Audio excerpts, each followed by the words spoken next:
Tom had been an avid fisherman for years. His favorite spot was a small remote lake deep in the woods, far from the noise of the city. He had been to this lake dozens of times without issue. But one evening, as the sun set and the lake grew darker, he realized he wasn't alone, and the night ahead would be one he'd never forget. Tom had always found peace in the stillness of the lake. After a long work week, he would pack up his gear, drive out to the secluded spot, and spend hours casting his line into the glassy water, waiting for the familiar tug of a bite. The lake was isolated, surrounded by dense forest, with no cell reception and no other fishermen for miles, just the way he liked it. On this particular evening, the air was thick with humidity, and the sky was tinged with the orange and pink hues of a setting sun. Tom sat in his small rowboat, enjoying the quiet and occasional splash of fish jumping. The only other sounds were the rustling of the trees and the gentle lapping of the water against the boat's hull. As dusk began to settle, Tom noticed something strange, a single light in the distance on the opposite side of the lake. It was faint at first, barely noticeable, like the glow of a lantern. He didn't recall ever seeing anyone else out here, and it was rare to come across other fishermen in such a remote location. He assumed it was someone camping, or possibly a hunter setting up camp for the night. He continued fishing, his focus shifting between the light and his line. But as the night grew darker, the light became more erratic. It would glow steadily for a few minutes, then suddenly flicker as if someone were shaking the lantern. Then, just as abruptly, it would disappear, plunging that side of the lake into darkness before reappearing again. Tom's unease began to grow. There was something off about the light. It wasn't behaving naturally, and it seemed too deliberate to be a fire. His hands tightened around the fishing rod, and he pulled his line in, deciding it might be time to call it a night. Just as he was preparing to row back to shore, the light blinked out completely. Tom stared across the lake, waiting for it to return. But it didn't. The forest on the far side of the lake was pitch black now, and the water around him seemed darker than before, like the lake had swallowed the last remnants of the day. A creeping sense of dread started to settle in his chest.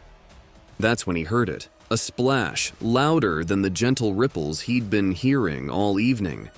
It was close, too close. Tom's breath caught in his throat as he peered over the side of the boat, scanning the surface of the water. There was nothing there, just the reflection of the moon, barely visible through the thickening clouds. Another splash, this time behind him. Tom whipped around, the hairs on the back of his neck standing on end. He grabbed his flashlight from the bottom of the boat and shone it into the darkness, but the beam of light revealed nothing but empty water. His pulse quickened. He couldn't shake the feeling that something, or someone, was watching him. The light had disappeared without a trace, and now there were strange sounds in the water. He had fished here dozens of times, but he had never felt this level of unease. He began to row, his strokes hurried and clumsy. The oars splashed in the water, echoing through the night. His gaze darted around the lake, his heart pounding in his chest. He just needed to reach the shore, get his gear, and leave. But halfway back, the boat jolted violently, as if something had struck it from beneath. Tom nearly dropped the oars, in shock. His mind raced. Had he hit a submerged log? But he had been on this lake too many times to make such a careless mistake. He grabbed the flashlight again, pointing it into the water, but all he saw was his reflection distorted by the rippling waves. Then slowly a shadow began to rise from the depths. At first, Tom thought it was his imagination, a trick of the light, but the shadow grew larger, darker, until it was right beneath his boat. Panic gripped him, and he rowed harder, desperate to reach the shore. The shadow seemed to follow, moving with the boat, staying just beneath the surface. And then, just as quickly as it had appeared, the shadow vanished. The boat stopped shaking, the water calmed, and for a brief moment, Tom thought it was over. But when he reached the shore, he found something that made his blood run cold. The light he had seen across the lake, it was there, flickering weakly among the trees just beyond the shoreline where he had left his car. But now, it wasn't distant or faint. It was close. Far too close. And worse, there were wet footprints leading from the water toward it. Jack and his friend, Trevor, had been planning a fishing trip for months. They rented a small cabin by the river, far from any town, where they could spend the weekend fishing and relaxing. The first day was perfect, but as the night drew on, strange things began happening around the cabin, making them wonder if they were truly alone. Jack and Trevor had been best friends since childhood. Both of them loved fishing, and whenever they got a chance, they'd head out into the wilderness for a weekend escape. This trip was no different. They had found a remote cabin by a river, perfect for fishing and unwinding. It was far enough from civilization that they felt like they had the whole world to themselves. The cabin itself was rustic but comfortable, with an old wooden dock that jutted out into the slow, moving river. It was the kind of place that felt timeless, like it had been there for generations, welcoming fishermen and hunters alike. The first day was uneventful, just how they liked it. They spent hours by the water, casting their lines and talking about nothing in particular. As the sun set, they made their way back to the cabin, satisfied with the day's catch. They lit a fire in the small stone fireplace, cracked open a few beers, and settled in for a relaxing evening. But as the night wore on, Jack noticed something strange. Every now and then, he'd hear what sounded like footsteps outside the cabin, soft, deliberate, like someone walking on the dirt path that led to the river. At first, he thought it was an animal, maybe a deer or a raccoon, but the sound was too steady, too human. "Did you hear that?" Jack asked, glancing over at Trevor, who was half asleep in his chair. "Hear what?" Trevor mumbled, barely paying attention. Footsteps outside. Trevor chuckled, taking a swig of his beer. "You're just paranoid. It's probably nothing." Jack wasn't convinced, but he didn't want to seem jumpy. They were miles from the nearest town.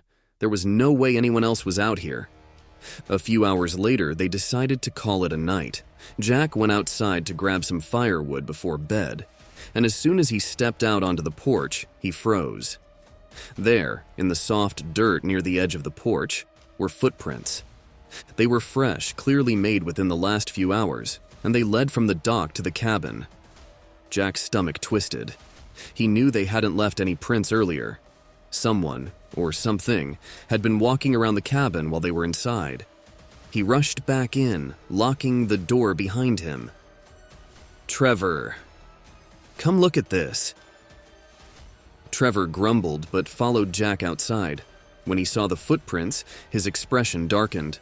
"Okay, that's weird." They followed the trail down to the dock, but the footprints stopped abruptly at the water's edge. There were no signs of anyone entering or leaving the river, no boat, no nothing. It was as if the person had simply vanished into the water. Feeling uneasy, they went back inside and double-checked the locks.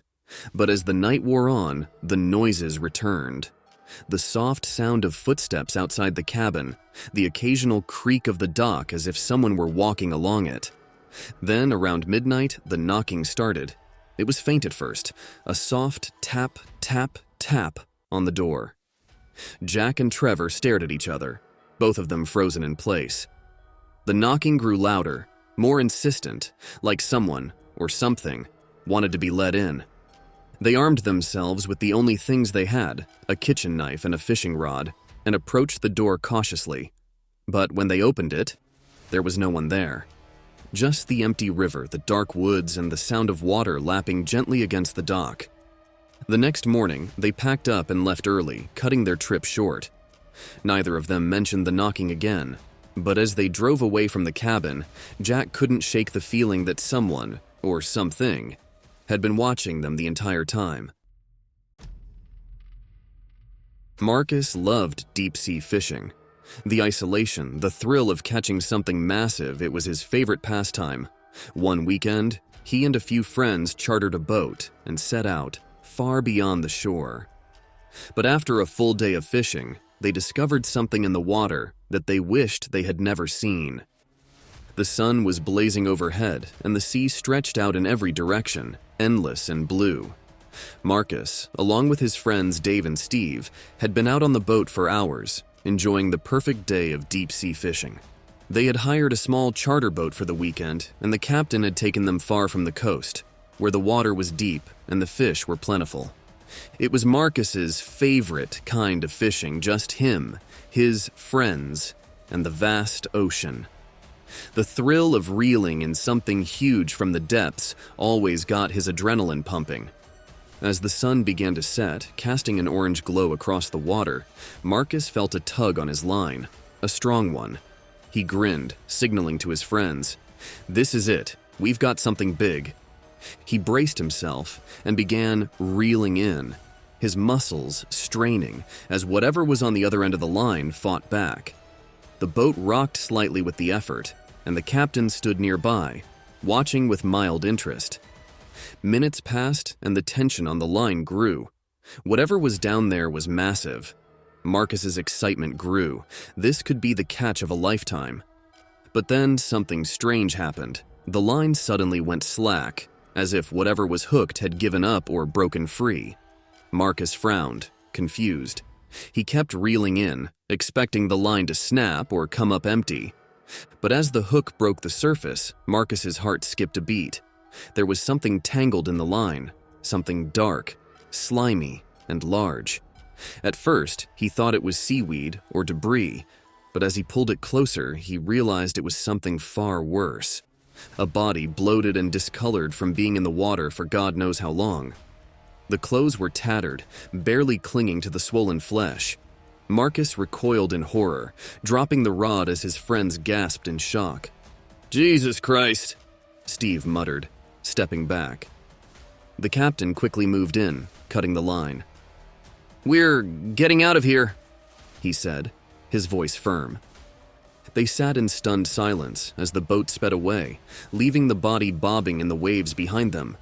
But Marcus couldn't shake the image from his mind, the lifeless, staring eyes, the way the water had distorted the features.